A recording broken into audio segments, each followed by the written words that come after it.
Alvarez at kay PRRD. Actually, pag-uusapan muna yan. Hindi pwede nagsabi pa lang sila. Siyempre, mahabang mga dokumentasyon niyang gagawin ng mga yan bago ipapasa yan dun. Sa piskalya, hanapan ng probable cause, tapos dadali sa korte, tapos aarestuhin, ganun. Hindi yun parang sinabi lang, aarestuhin na bukas. Pinabulaanan ni Representative Pantaleon Alvarez na may tuturing na sedition ang panawagan niya at dating Pangulong Rodrigo Duterte na ihiwalay ang Mindanao sa Pilipinas.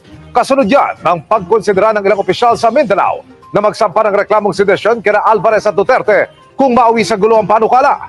Sa parehang ng Super Radio DZBB. Sabi naman nito ni Glenn Morta, thumbnail ni Coach Jarrett. Di ba kami nanonood dyan? Huwag mo na sabihin dito, hindi kami interesado. Kung nanonood ka dun, manood ka dun, walang problema. Huwag mo na ikwento dito, di kami interesado. Ang dahil problema ng Pilipinas, putya, hindi na namin papansinin yung thumbnail ni Coach Jarrett. Una sa lahat, walang kwenta yung mga komentaryo nun. Okay na kami dito, masaya dito.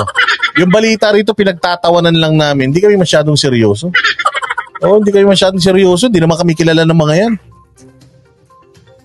Sige, pasok. Kay Alvarez.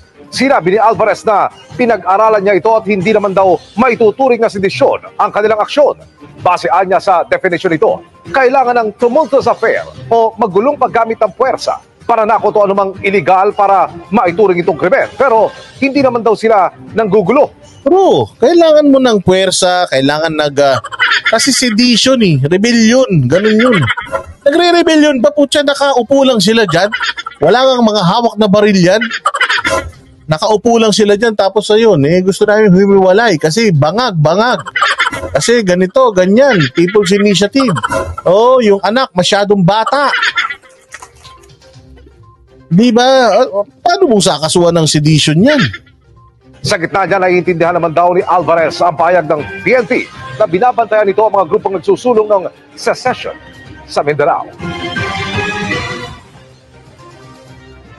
I assume full responsibility sa aking mga actions. Hindi naman natin nanaisin na mauwi sa gulo. Sinan mo Ito si Alvarez, abogado din yan. Dating house speaker.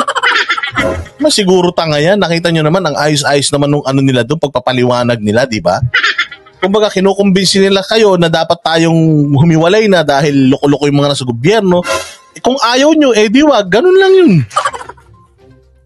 Katulad ba sila nila Nur Miswari noon na putya na ikipaggera sa Pilipinas?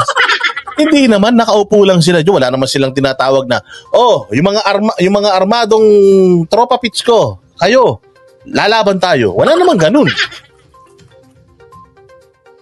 So, malabo yun. Opo. Kaya nga sinasabi ko, paulit-ulit na kailangan peaceful way ang pagkagawa nito. Hindi tayo manggugulo rin. Di ba?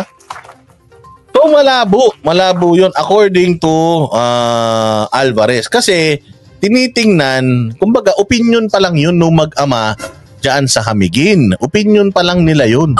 Parang sila PRD, nag-o-opinion lang din sila. Na I think it is better for us to get separated with them. Ganun. Ayan walang minomonitor na magkilo. So ito sinasabi ni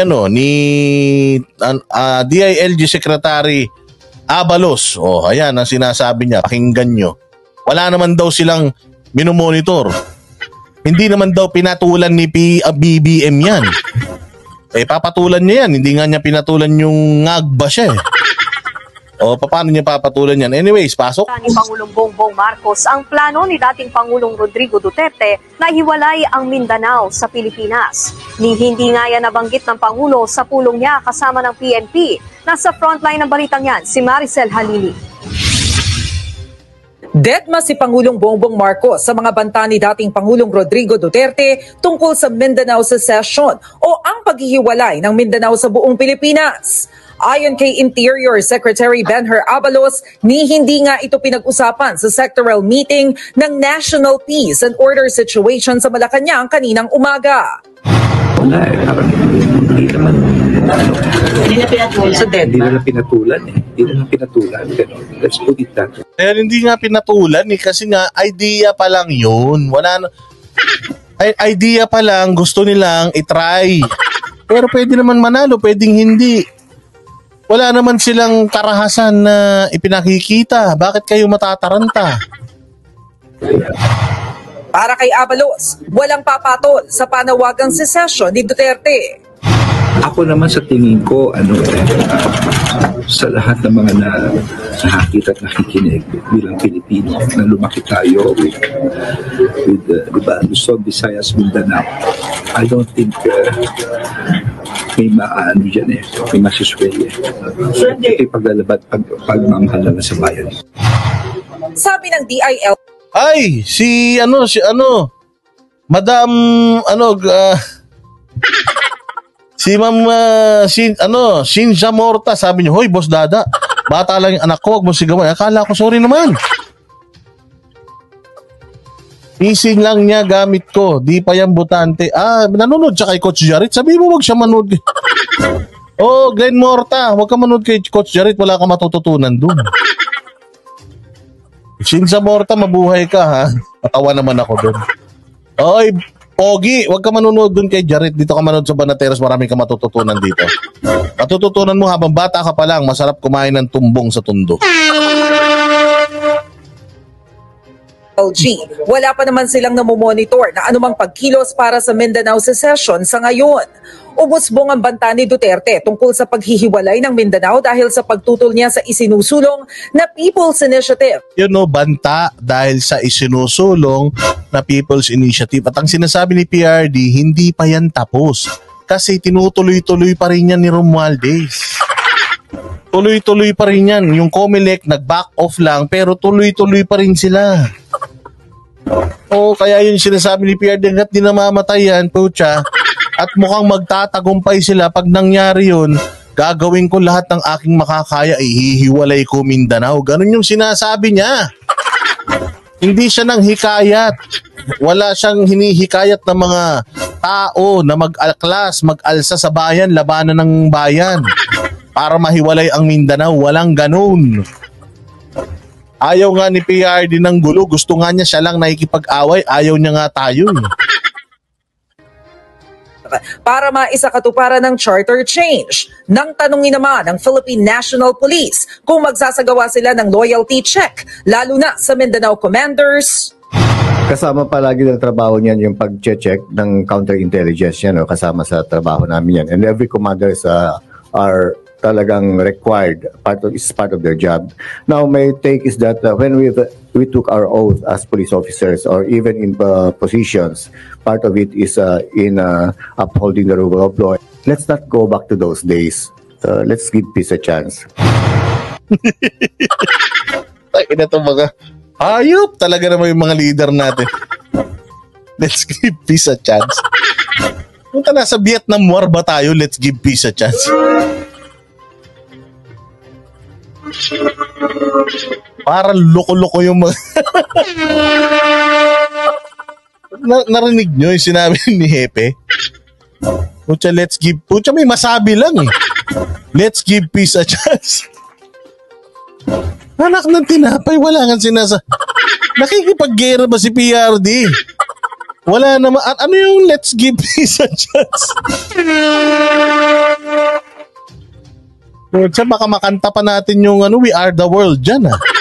There comes a time when we hear the certain call and the world must come together as one.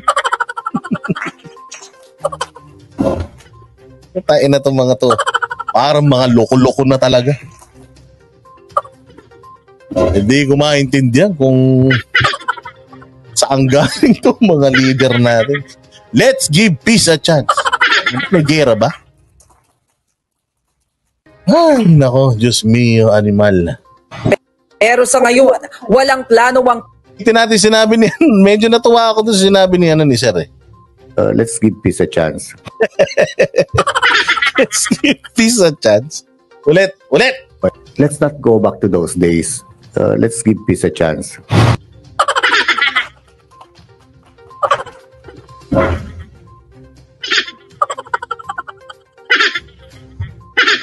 Tinapay talaga naman.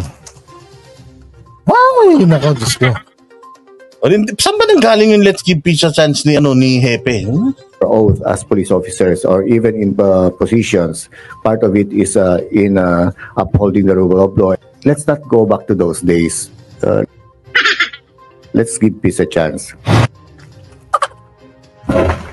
Pucha, parang buhay pa si John Lennon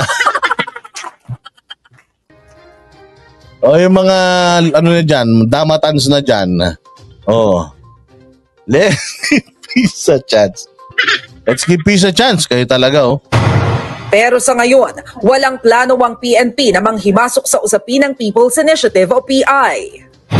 As long as there is no coercion, bribery, and anything that is tantamount to violation of the law or to the intent of the Constitution, the PNP cannot come in. Nagbabalita mula sa frontline. The PNP cannot come in ang puso. Tangina yan. Labo-labo na ang puso. Ayun.